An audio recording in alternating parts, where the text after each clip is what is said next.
guys, Tomboy601, and today we're taking a look at the Konig Albert. The auction ship is probably what you know it as, a sister ship to the Tier 3 Tech Tree Kaiser, and one that, well, let me put it this way. I'm glad Wargaming's just loaning it to me for 2 weeks, because I have not been having a good time with this. I can't wait for it to be taken away. I'll be making this review and then happily never playing it again. I'm sure there will be copious amounts of copium out there saying it's the best ship in the world, because, well, it looks like the minimum price for one of these things was just shy of 10,500, just above that as far as a bid goes to win this thing, or about 40 bucks, or just a little bit more than a tier 5 would have cost you if you decided to put in the money. Hey, but if you got one, claps out to you, because you're helping keep the lights on, unlike me. Anyways, let's go ahead. We're going to go ahead and talk about the ship. I'll give my review and do all of that jazz, show off a thing. And first things first, let's go ahead and talk about the commander. Now, I did try to run a brawler build on this ship, and I just could not make it work for myself.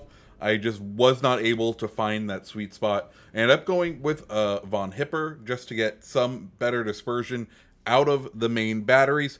We're running Flammable Cannoneer, Dragging Jolbits, Marksmanship, Reaching Out XXL, and Will to Rebuild. And then we're going Madden and Paolo just to get that reload down. And that's been our plan for this. As far as mod slots go, well, there is only one of them, and that is the main battery mod 2, because the turret traverse is terrible, and I want to be able to turn these turrets in, well, in a reasonable amount of time. Then, finally, if we want to go ahead and take a look at the consumables, we do have 3. The first one is that damage control party, 15-second duration, 80-second reload. Then we have the repair party. It's going to heal 273 hit points per second. It's going to last 19.6 seconds, reload in 80 seconds, and we have 3 charges. And then we have the enhanced secondary targeting, and it's going to boost the effectiveness of our secondary batteries for 30 seconds, reload in 160 seconds, and we get 3 charges of them. So those are all the mod slots. Let's go ahead and get on into the stats. Well, Konig Albert has 37,200 hit points with an armor thickness between 10 and 350 millimeters. And we'll go ahead and take a look at the armor screen, because this, my friends, is what you're paying for. And if you're not paying for this, I don't know what else you're paying for, because Jesus, is there nothing else redeeming about this ship compared to its tech tree counterpart, the Kaiser. So over the Kaiser, this midsection of the ship is much more heavily armored. So you have a much better chance of, when you're nose in on someone, of being able to bounce. That nose section is between 120 and 180 millimeters. You got that beautiful icebreaker down there. And then in what I think it's not the cupola, but in the freeboard of the ship is just massive 170 to 350 millimeter plating. Like, this thing is built to bounce things like a tank. I just didn't enjoy how long it took to enjoy this listen, we'll go ahead and take a look at the Citadel. As we can see, it's fairly inboard on this vessel, and nice and at the waterline. We can go ahead and compare that to Kaiser, because I think it's really important for you to see the comparison with Kaiser. As you can see, Kaiser has much less armor, only 25 millimeters on that freeboard. So Konig Albert definitely winning in the armor comparison, and that's what makes it a more durable ship, but it has significantly less hit points. So with all that said, let's continue on with the stats. Torpedo reduction on the vessel, 19%. You're going to have 5 2-barreled 305 millimeter guns with a firing range of 14.3 kilometers, which is over a kilometer shorter than its sister ship, the Kaiser, with a longer reload time, 29.1 seconds compared to 25.2 seconds, which only gives you 21 shells per minute. 180 time on the guns, 35.4 seconds. You're going to do slightly less HE damage, 3,400 compared to 3,500. And you're going to have which gives you a DPM of 71,400. Chance of fire is at 22%, 1% less than the Kaiser. AP damage, 9,130, giving you 191,730. Next up, the usual star of the show for for German battleships, the secondaries, but they aren't really here because they've had their range nerf compared to the Kaiser. So you have 4 one-barreled 88mm guns, 8 one-barreled 88mm guns, and 14 one-barreled 150mm guns, and the 150 fires AP. So it sounds great, but then you get to the range, even with a somewhat secondary build, like we expect into them slightly, we're only getting up to 3.9 kilometers on them. Reload time is between 4 seconds on those 88 millimeters and 8.6 seconds on the 150. We'll go ahead and finish out the stats for the 88 millimeters. You're going to do 1,000 damage. You have a 4% chance to set fire. On those AP guns, well, you're going to do 3,700 damage. So decent damage there. Like, those are decent secondaries. It's just you have to get so close.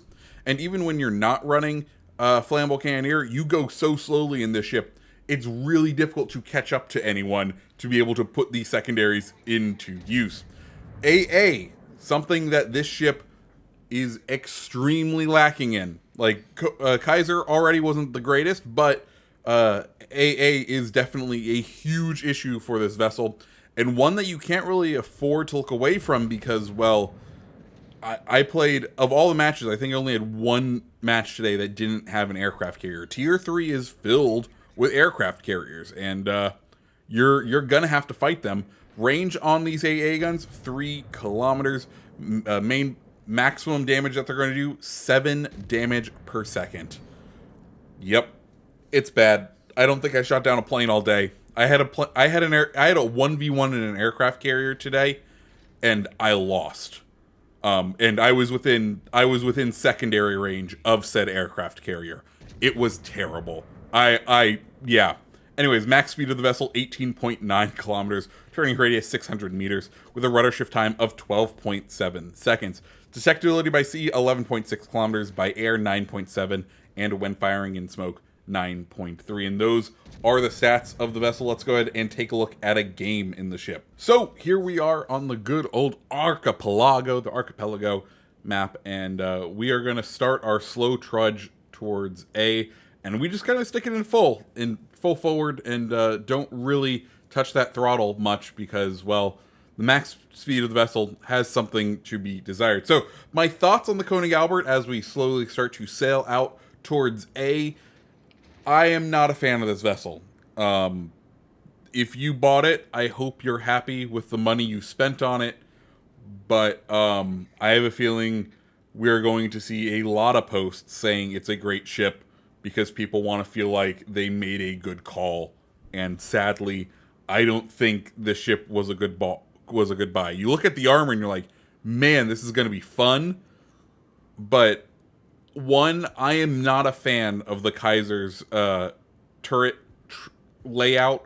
I think it never really works out. You never get that other gun to precisely point where you want it to be, and it just kind of ends up being a little bit frustrating. Like, you see it starting to turn to where I want it to go right now, but then once you get it kind of pointed towards the other way, it stops. Like, it is. I understand that it has a wonky turret layout, and therefore the aiming system really has a struggle to figure out where you want that odd gun out to point. It's just a really rough one. Anyways, V170's pushing in. We go ahead and switch over to HE because we know he V170's, when he's already like this, we know he's going to be one who wants the glory, wants the kill, and is going to be visiting us. So we're going to go ahead, turn in hard. We'll let our destroyer use us as a turning block. I don't know what he just did right there, but he was able to successfully get out. And we start to look at the map, and we can see, well, the enemy team has decided to definitely overload this side. We're going to go ahead and last as long as we can over here. We see V-170's other torpedoes came out right here, and thankfully we are able to dodge all of them. We do have 2 fire set on us, but we are able to kind of negotiate our way through the torpedoes. Once we're safely through that net of torpedoes, we can go ahead, hit the damage control and the repair party, and kind of start to reset and start to slow this down a little bit, because we can see we are being focused. We are going to start getting a lot of fire, especially because it is now just us and that other destroyer on the side. So we're we are primed for a beating. And this is what the Albert is really good at, is standing up to fire from enemy ships. It does a very good job at being in the battleship role. That tons of armor does a very good job of protecting you, of absorbing those hits.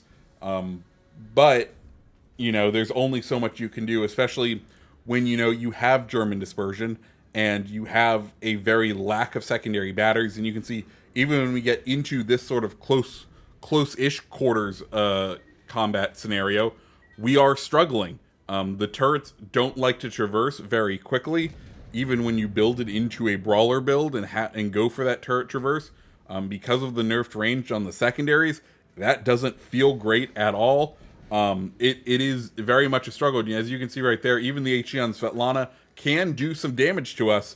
And, you know, we are still also very susceptible to fire. So we start to push in. We're finally into A. We can see our team has done a very good job clearing B and C because, well, the majority of the enemies, I don't know if they saw the price tag ship and were like, ooh, let's go after this guy, or if, you know, they just wanted to all give moral support down in this corner. But either way, we are now the ones pushing in. We're the ones who are slowly pushing our way. We can see Mikasa is right on over there. Another fine vessel of the meme variety.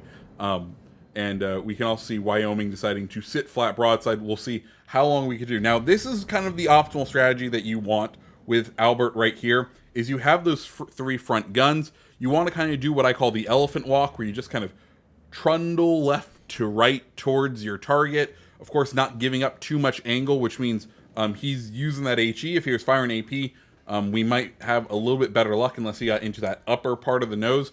But we just kind of want to slowly trundle towards him, keep that armor and all of the heavy armor pointed towards him, and then fire the three front guns into him. That way we can kind of keep the majority of our firepower at Wyoming. Of course, we have those two super positioned turrets in the rear and only one turret up front, but this is the best way we can decide to kind of go about this. We want to kind of knock this Wyoming out. Of course, we get another fire set on us, but we're looking close. Those rear turrets almost have made their way around. You know, this battle's been going on for quite a while, but those torpedoes end up taking him out. And we kind of notice one thing. Nassau over there, not really pulling his weight. And by that, I mean he's not really doing anything. I think he has disconnected. So what we're going to do, our plan, one, capture this point. We can be broadside to the Nassau. We'll fire HE into him, try to set some fires just to get some damage done on him, and then concern ourselves with the other players. But as of right now, while we're doing the capping, we don't want to draw too much attention to ourselves because we want to go ahead and get the cap. Of course, torpedoes coming in, we kind of check to make sure we're going to be safe. We're fine on them right here. No fires on that first salvo.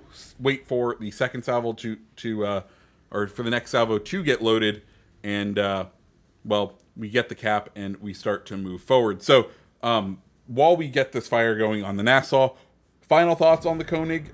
Listen, I'm, like I said, I think I've been fairly clear. I'm not a huge fan of this vessel. I'm happy for the people who enjoy it. It is just not going to be me. But yeah, also, so we got that fire going. We're like, sweet, now we got that. And if you notice, we only have 40 points. The enemy only has 40 points remaining. So we're going to try knock out this Mikasa. You know, we still have the HE kind of loaded, prepped for that Nassau. But our teammates take out the Clemson. We end up getting the Dreadnought medal, and that ends the match. We end up at the top of the team. But it's not a barn burner of a match, but it was one of my better matches today just because, well, people kept running away, and just tier 3 is can be sometimes not that great. Anyways, guys, if you liked the video, go ahead, hit the like button, hit the subscribe button, and I hope you have a fantastic rest of your day. See ya.